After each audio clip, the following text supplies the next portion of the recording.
Hello, bonjour, namaste. Welcome to the Canada and India show, where we meet the people that make up the vibrant Canada-India relationship. Every week, we interview leaders in their fields to dive into who they are and what drives them. From the arts, to trade, to human rights, we will discover together how rich and diverse this relationship really is. Hi, I'm Annie Dubé, Canada's Consul General in Mumbai, India, and you are listening to the Canada in India show. Thank you for joining us. Today we meet with Asad Lalljee, who serves as the CEO of Avid Learning, a public programming initiative and creative platform under the Essar Group, India's fourth largest conglomerate, which is headquartered in Mumbai. Under Asad's leadership, Avid has implemented a wide variety of socially relevant programming that includes thought leadership on sustainable urbanism, regional culture, and heritage preservation, value-oriented workshops for kids, and talks on social media as a tool for connecting lives and communities. Did you know that India's only surviving opera house in the city is situated in Mumbai? Discover Cultural Connects with Asad on today's episode. Hi, this is Annie Dubé. Welcome to the Canada in India show. I have today with me Asad Lalljee from Avid Learning. Welcome to the show. Thank you. Great to be here. I'm very excited to have you today on the show because you're the person to know in the arts and culture landscape in Mumbai. You have worked with Avid Learning. Did you start Avid Learning? No. Okay, that's good to know. So actually, when I was planning to move back to India in end of 2010, I was recruited by the SR Group and to be part of the brand and corporate strategies group. I was a madman in New York, and I decided to move back. It was a conscious decision for a few years for family reasons. And when I moved here with the group, I did that for a year. It was different. And by mistake or by chance, I stumbled upon the arts and culture with a meeting with Mrs. Ruya, the promoter's wife.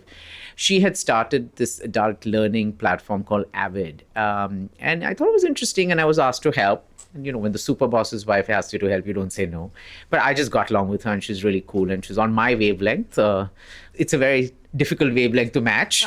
And what I did was she asked me to help. And I'm not from the arts background. I'm not educated in it. I'm not an academic. I'm not a scholar. I'm a consumer. I'm a consumer of the arts and culture, and I know how to market. So how I put on more of a cultural producer's hat. And I started creating programs I think I would like to go to. Things that would make sense for me. And it's interesting I'm doing this talk right now because I'm going to do a TEDx over the weekend. And it's all about how I rediscovered myself and Mumbai through the arts and culture. And so when I came back and my wife was not from here, we were trying to make our own new friends. I obviously had old friends. And I thought the arts and culture community was very welcoming. They're very interesting. You met different people. You went out, did all that fun stuff. And I started programming slowly. People started helping us because I think you need mentors and you need supporters because it's a very collaborative ecosystem. If you try doing it just on your own, it doesn't going to work. I mean, I think anywhere in the world. And we started building out this program. I didn't know where I was going with it, to be very honest. I mean, I thought it was great. And, from 4 programs, which had started a year, it went to 40, it went to 50. Now it's at 150 a year. And it's not a numbers game, but it's the idea of the impact you make. How do you be part of the ecosystem? How do you, the kind of programming you can offer and the kind of impact you can make because, arts can change lives. And so we've been very fortunate. Avid actually completes 10 years this month on the 27th of October. And we're actually having a digital celebration. So rather than have a big party like everyone saying, where's the party? I said, it's online. Go there. But it's great. Congratulations on reaching 10 years on 27 October.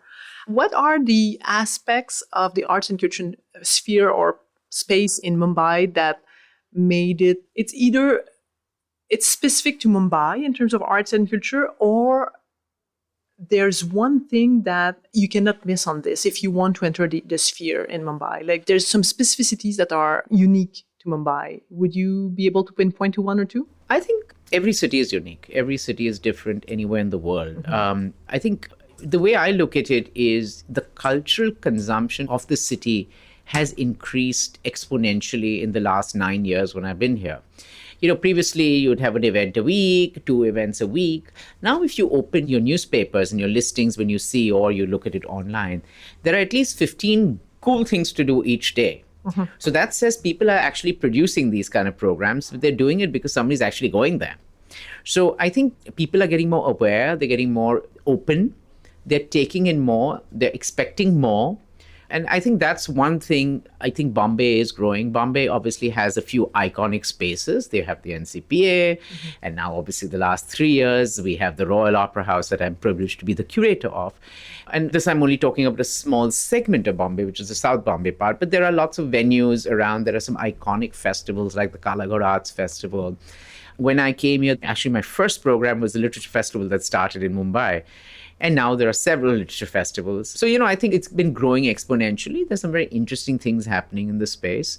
I think people of Bombay also are kind of very welcoming in a way, the artist fraternity. I think that makes a big difference to how you work. Because it is, as I mentioned before, it has to be a collaborative ecosystem. And I'm not just talking with the locals. This is where y'all guys come in. I said the whole diplomatic world, the high commissions, the consul generals, the consulates, some of them have their own cultural arms. They're the ones also who are very much part of this ecosystem and have been for many, many years. And because, obviously everybody, I do some of this advocacy work within the arts and culture and, what is missing? Education, infrastructure, and money. It's the same three things you could talk on any conference about. But, what people like y'all do is y'all give us access to talent, whether it's Canadian talent or it's diaspora talent, which normally one would not have the opportunity to access without the help of a partner. And I think that is also a very nice part of being in Bombay. And what happens with Bombay, you also get the spillovers from the other consulates, which is also nice. So I think it adds to those layers of it being, like an ecosystem by itself. This ecosystem is rich, it's deep, it's wide, it's everything. You've created programs with Canadian artists. What worked best in your views? I think because I lived in New York for so long, Canadians were also part of our lives in such a way. You never really distinguished that, well, you're Canadian or you're American. It was just, hey. Yeah, I know. I'm sorry. I shouldn't be saying that. But, I don't look at that way. I just like the fact that someone who's done something different, someone who's trying to push the envelope. Actually, my first program with you guys was in 2014 with Eliza Pulowski. And when she first was finishing Driving with Sylvie, and we had done a masterclass with her, and I think I presented that masterclass during the time of the Kalagod Arts Festival. Wow. And we've been in touch, and then, we put her on some panel after that, and I know but what's so interesting is she's not just done this film and left it, she's lobbying it and working it and using it as a piece of advocacy till now. Yes. In fact, I think she was wanting to come here last year with the film. I said, now people have seen the film, but we have to do something else with it. Right. So, you build these sort of relationships and friendships, essentially. You have the Toronto Film Festival, TIFF, which is a big collaborator of the Mami Film Festival. I know Cameron comes every year. In fact, this was, I think, in 2015, in partnership with the Canadian Consulate and Mami, we had done the curtain raiser for the Mami Festival, where Cameron was there and, talking about, and we called it Before the Red Carpet. Okay. So, everyone talks about the red carpet. So what happens? How do you get into a film festival? Right. What is the importance of a film festival? And looking at such international, really seasoned big players in the field is quite exciting. And similarly, we had access to Chris McDonald, I think, from Hot Dogs. Okay. And we did a lot of masterclasses with a couple of Canadian filmmakers, which also is very successful. Avid has this formula where every alternate weekend we do workshops at the SR House. It's a lovely space. And we have a great group of people who keep wanting to come for these. So, it becomes like, it's not just a one-off, because that there is, a 101 on documentary, then, how do you mean documenting social change would be the next step. And then, there's a trajectory how I curate it is there. So it's not that you're just presenting a program, you're presenting a path for your audience to also grow. And you're also growing with you, because you can't be producing how to make a documentary film all your life. So you have to evolve it now in the age of, I would evolve it now in the age of Netflix and Amazon. documentary film production, consumption, everything is changing. Previously, documentary and cinema was a very social experience. You went to the movie theaters to see it. You went with somebody. You barely went by yourselves. There were times I've done that myself. And you planned and did it. Then came, cable, and then you sat at home and did it, and your family and popcorn and all that. Now you're watching one on your iPad, your wife's watching it on hers, the kid's watching it on his. I mean, it's really become a personal way of consuming. But what's also done is it's given so many younger people who are talented a platform and a voice. So that's changing the whole game. And the other day we did a whole workshop on film appreciation. And what digital is doing to it, I call it the Netflix effect. I mean, effectively, that's what it is. Yeah. I think there's a quote from the CEO. He said, "My only competition is sleep." So, which I think is kind of interesting. This is a fun one. Yeah, it's true. It's true. So from a Canadian perspective, you've seen artists coming through.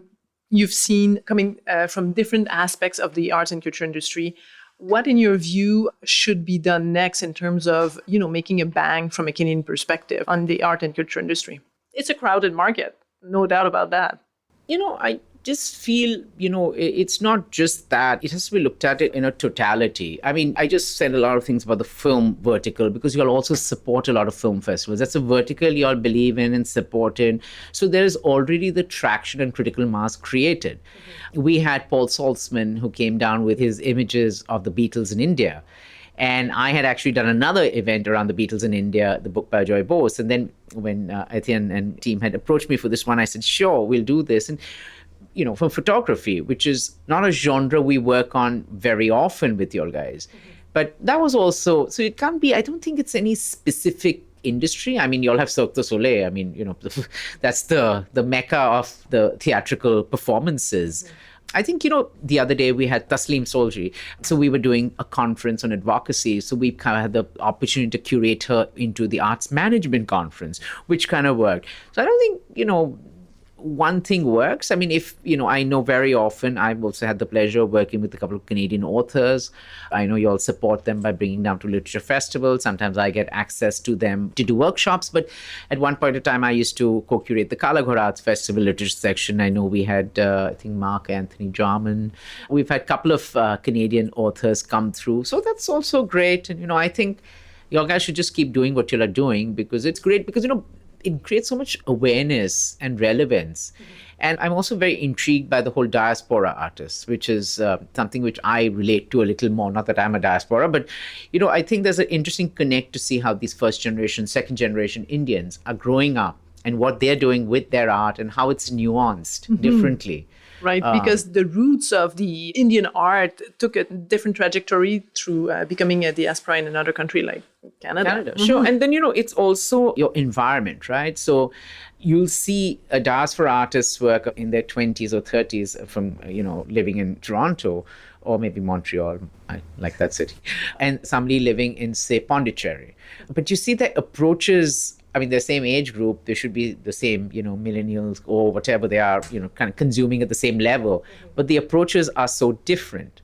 And, it's the environment. Another thing which, unfortunately, we lag in India is education, and especially arts education, which is so fundamental to the growth of the sector. And, I know many, many friends, if you work with, you become friends because, you have to like them to work with them. That's one of my rules. But, like a friend of mine, he used to work with me in advertising in New York, and he illustrates, and he's become this internet sensation. So he posts something, and I'm not going to put his name, then put it on the spot, but he gets like 30,000 likes. And so now companies and brands are flying him all over to sketch and, whatever. And I mean, he's really now made it big. And they called me Asad. So it's Asad, I'm going back to school. I said, why? I said, you're in your late 30s. I mean, this is a theory. He says, yeah, I'd saved all this money to buy my apartment in New York, but I'm actually going back to school. I said, why? He says, I lack the critical thinking that an arts education would provide me. Wow. And somebody else I met who's in his 60s, who's now rediscovered that he loves sculpture. And I said, but why? You're so wonderful. You're doing well. Why are you going back to school in this age? He says, I lack the critical thinking. And that's why it brings me back to this whole thing. And I do a lot of work. I think I mentioned, and you had also read about it with FICCI, the Federation of Indian Chambers of Commerce and Industry. And they have a National Arts and Culture Committee that, Sanjoy has put me on. And so we've been curating and convening conferences all over. In fact, we did one on arts education in Bombay, which Tasleem was part of.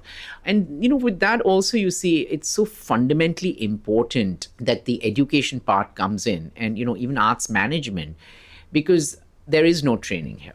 You learn on the job, which is also fine. There's nothing wrong in the job. But then how do you plan?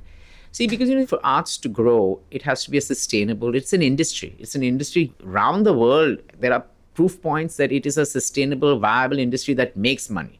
In fact, there are some PwC reports, and I'm old, otherwise I would be rattling them off. And if I had my phone with me, I could have looked it up.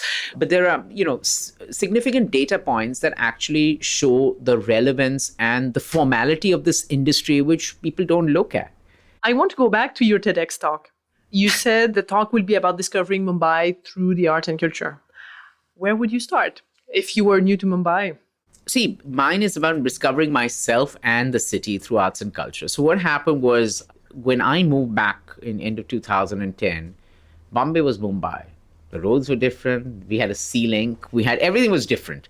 And, to try and make sense of a city and, to visit, we all visit like NRIs. We used to visit in December and enjoy the lovely weather and go. But to come back and actually, understand the city because you're part of the city. And I actually started understanding about it more through the arts and culture by the series that I started curating, which now is in its 45th episode, called Multipolis Mumbai. So Multipolis Mumbai was, I was grumbling when I came back. A lot of people find it hard to settle back in. And I was talking to a friend, and we decided to curate something, and I started this series. And basically what it does, it looks at how colonial Bombay has become the Mumbai of today. So it looks back and it looks forward while making sense of the present. And so what we did was we looked at Bombay through various lenses. So architecture was the first, food, dance, music, film, literature, innovation, fashion. We did 9 episodes. And we did this at a place called Studio X at Kitab Khana. It was Columbia University's School of Architecture's think tank space. And then we did a retrospective at the Kala Ghoda Arts Festival. We did a couple at the museum. And 3 years ago, I brought this series because everybody told me they loved it so much. Then I brought it back, and we brought it back at the NGM. And we do this every month. Okay. In fact, one we did in collaboration with you guys. Oh, really? Yeah. So there was the International Day of the Girl Child, which we've been supporting always, where we go pink.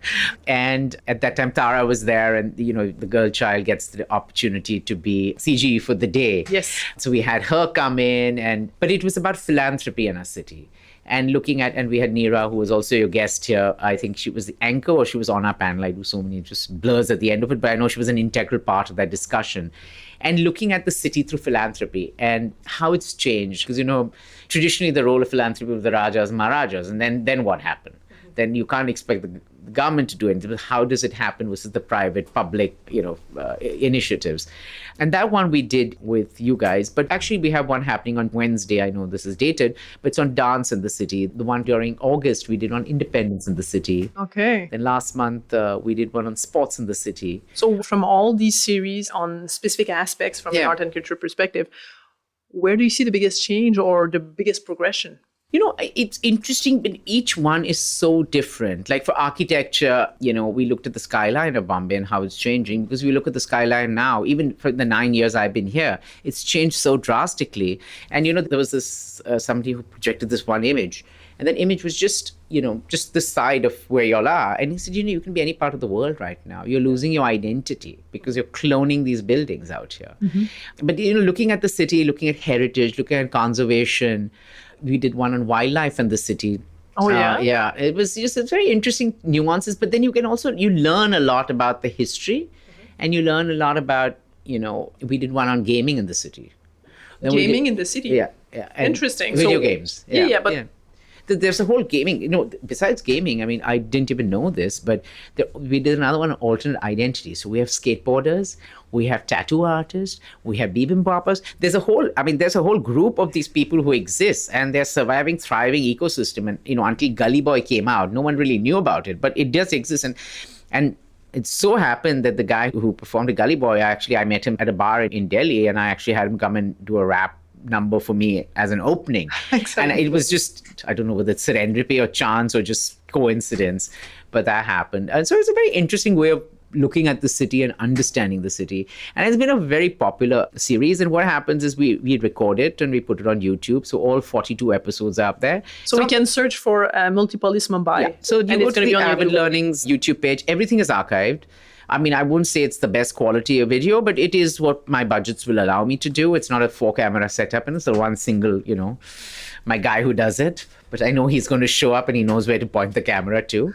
Sometimes the sound goes here and there. But, it's the idea of archiving things for posterity, which actually interests me.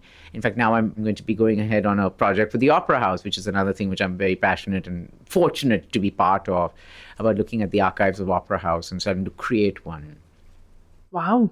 We have India's only surviving opera house in our city, in the heart of our city, and it's called the Royal Opera House. And a little bit of historic quick figures. It was started in 1908. It was inaugurated in 1911 by King George V, and it was completed in 1916. And then it ran as a theatre, performing arts space, became a movie theatre, shut down and reopened after 25 years. Closed after 25 years in October of 2016. And it's a privately owned, privately funded building by the royal family of Gondal. And Gondal is a small state outside Rajkot in Gujarat. And they're lovely. The family just restored it and they've, given it to the city. And I've had the fortune of being hired as the curator about 6 months before they reopened. And so I've actually planned the whole curatorial vision and the programming. And in fact, we complete 3 years on October 21st. But it's a very interesting space. Obviously, it's one of the most beautifully restored heritage structures. We won the UNESCO Award for Cultural Heritage Conservation. But ever since we launched, I did launch with a small opening of operatic arias and songs. Actually, technically, the launch was with Mami, the opening night of Mami. Right. Because that was something that was done before I came on board. And, because obviously the Opera House has a rich film legacy. But I said, hey, it's the Opera House. If we start showing movies there again, that it's just going to go back to being that. And, we had an evening of operatic arias and songs, and that set the tone. And then the next weekday, we had, some Western classical music and chamber music. And ever since that, I kind of programmed it where I wanted it to be an inclusive space, an open space, a democratic space. Because, the building is so grand and elitist, that's the last thing I wanted it to be. So I wanted to be a hub, and I must say, so the city really welcomed it. And I mean, we are busy 5 nights a week, and the programming goes across the board. In fact, we do a lot of theater. We have theater festivals happening there. I mean, theater basically happens every weekend. A lot of music performances, alternate music performances. I bring a lot of the visual arts in there. I do a lot of installations and sculptures in the garden. I mean, obviously, I love doing kids programming. So last week we had the BBC film, Sir David Attenborough's film, screened out there. And, it was about conservation and we had people like 550 school children out there. We've done a children's lit fest. We had authors like Julian Donaldson out there. But, we also wanted to be an inclusive space. And we use the space. I mean, the family is very generous. And it's a commercial venue for hire at the end of it. But we use the space also as a platform for social advocacy. So we have some programs that come back every year, from cancer survivors to wildlife conservation to we've supported organizations like Akanksha, and we just had Teach for India there, and now they're coming back. And a lot of organizations that do good work, we partner with them and give them an opportunity to kind of use our stage to spread their message. Maybe if they want to do a fundraiser on their own, that's also okay. So we've been very, very fortunate, the kind of programs we've attracted. I think Bombay is also so excited because it's really a revival success story. Not only the space, the whole neighborhood is buzzing. I mean, after we came out, there were like 4 restaurants that opened in the neighborhood. Buildings are getting painted. So this comes back to my whole point of arts having an economic effect on a neighborhood. World over, there are wonderful case studies on how it has the power. Because, you come in, then you have a valet, then you need food, then you need security, then there's transport coming in there. The funniest part is if you took a cab to the opera house and you say, okay, take me to the opera house. He said, where would you want to go in opera house? I said, the opera house. And they said, where in opera house is opera house? Because for 25 years, the building was derelict. No one knew about it. Right. So the taxi drivers now, before the Google pin was moved there, didn't know where it was. I mean, I'm talking when we just opened. But it's really, really, I wouldn't use the word gentrify the area, but it's really revitalized that area. And I think, the arts and culture has that effect. I mean, you see what's happening to Kala Ghoda. I mean, the arts festival it brings a new dimension to the life in the city. Oh, yeah, totally. That's what makes life worth living. Exactly. You touched a bit on your role in the FICCI Arts and Culture Committee. How do you want your participation in that committee to impact the art and culture space in India? See, I think, parts of what we do also is advocacy and, kind of bringing relevance to issues that hopefully will get heard or seen by the right people and hopefully will help impact change. I've been very fortunate to be part of this committee because then you also interact with your ecosystem from different parts of the city and different parts of the country. And they're having the opportunity to curate these festivals and, look at issues up close in person. Not only just look at issues, look at solutions.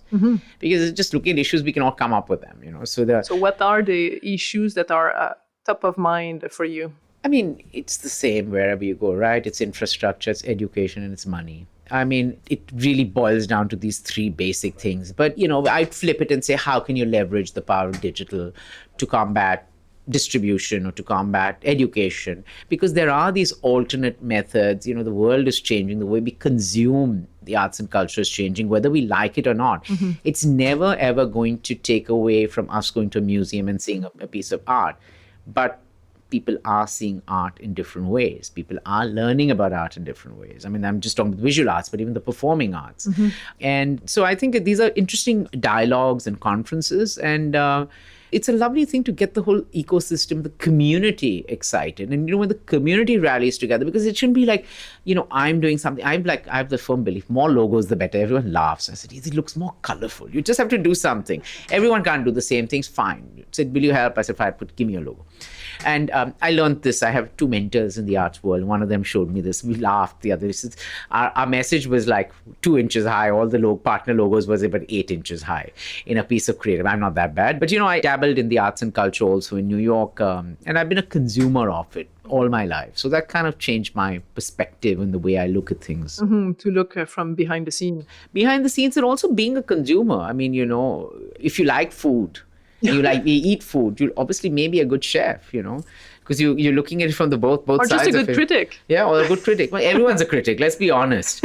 But, to do, I feel you need to also, critique it with the positive or the tangible next steps.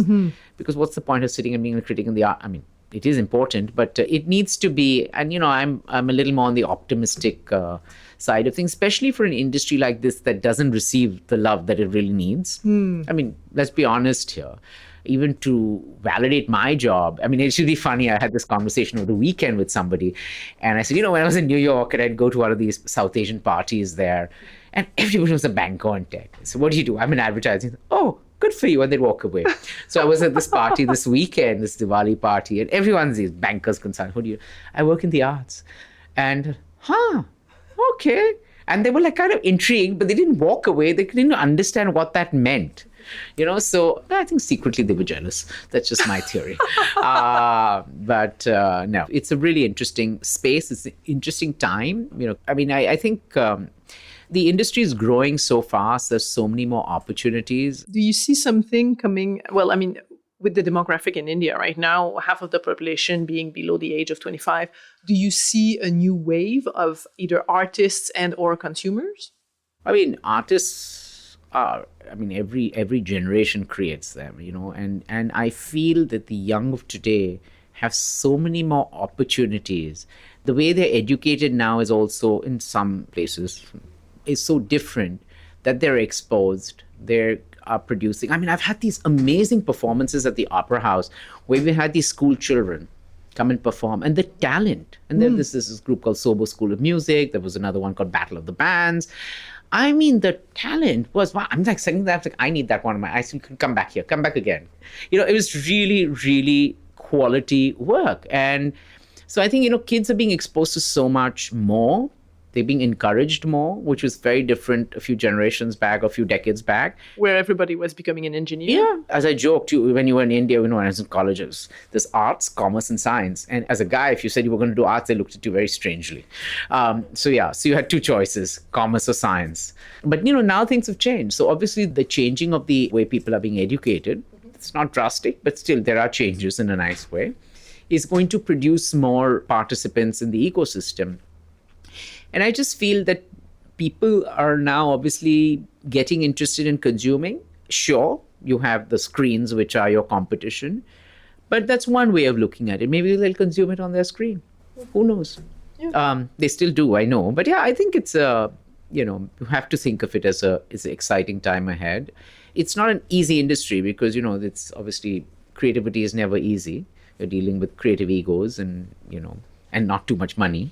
So that puts a little bit of, Debbie Downer effect to it. But you have to just be positive and keep going at it and look for more partners. More partners, the better. What is next for you? What is the impact you want to create in the world? Change the world. No, I'm just kidding. I just did a couple of projects in the US and I came back. It was nice to, because I came from there, went there, did some, which was interesting and exciting. I mean, I'm particularly interested in, obviously, Avid is growing beautifully, Opera House is doing well. I'm getting interested more in the advocacy and the education part, being a parent, and a father of a young child. I mean, the whole arts education, I've done a little work in the visual arts space, but now I want to start doing some work in the performing arts space, because I think that's the next thing, which is, because without that education component, money will come and go. You can, if you have money, great. If you don't have money, people have performed. We've seen many struggling artists without money, but the quality of their art, whether it's visual or performing, has been stellar. So, but the education part, which is, I think, very important, because a lot of, not just the historical and the traditional arts of India will suffer if right amount of energies are not put in to not only preserve it, but also take it to the next step. So that area kind of interests me. I obviously want to do things in a more global manner. With a Canadian partner, of maybe? Of course. Hey, that's our next conversation. That's the next meeting you have at 3. Also leverage these diplomatic ties you have with the countries, because they become like, I think they're very important channels of your growth, because it's a two-way street, right? And I mean, just as we love having people come here, now I would like to also take people to other countries and present them in the right light, which is what I did as this one project. And it was tremendously successful because, I understand that market and I understand the artist market now. And it's also a great opportunity of, especially when you're looking at the diaspora, maybe your Canadian diaspora is, I think, 1.3 million. And, taking, Indian artists from here, not the traditional or the whatever, but even the new Indian artists, and presenting them in the right light in various parts of Canada, I think it can be a very interesting experience. And, I love, the idea of, kind of putting groups of creative people of the same age together. I love the idea of putting creative couples and how they interact with each other. It's something I always tease and try and tease out the answers of. But I think, looking at how we could leverage what we have, you all have been very active in Mumbai. And I know Nader was spearheading many interesting things out of Delhi. So I've had the opportunity of, seeing some of that at all the festivals and, in Jaipur and Delhi and stuff like that. So I think there was a lot of momentum created this way. I think now we should create some of this momentum that way. And I know people like Sanjoy and all already do it, but I think we can do a little more than that and, build on that momentum and have this two-way gateway, for lack of better words, that could be culturally fulfilling for both of us. So. Thank you so much, Asad, for taking the time. I really appreciated your candid discussion on all your experience in the arts and culture industry here in Mumbai. Truly appreciate it. Thank you. Thank you for having me. Thank you. Thank you so much for joining us today for this episode with Asad Lalljee. I look forward to welcoming you next week for an episode with the company Synapse, a great example of two entrepreneurs, Apurva Roy Chowdhury and Romasha Roy Chowdhury, who decided to settle in Canada through the Startup Visa program. We are thrilled that you shared this time with us today. We'd love to hear from you. Connect with us on our social media channels. On Twitter, Facebook, and Instagram, we are at Canada in India. You can listen to all our episodes wherever you get your podcasts, so please do subscribe. Thank you. Merci. Dhanyavad.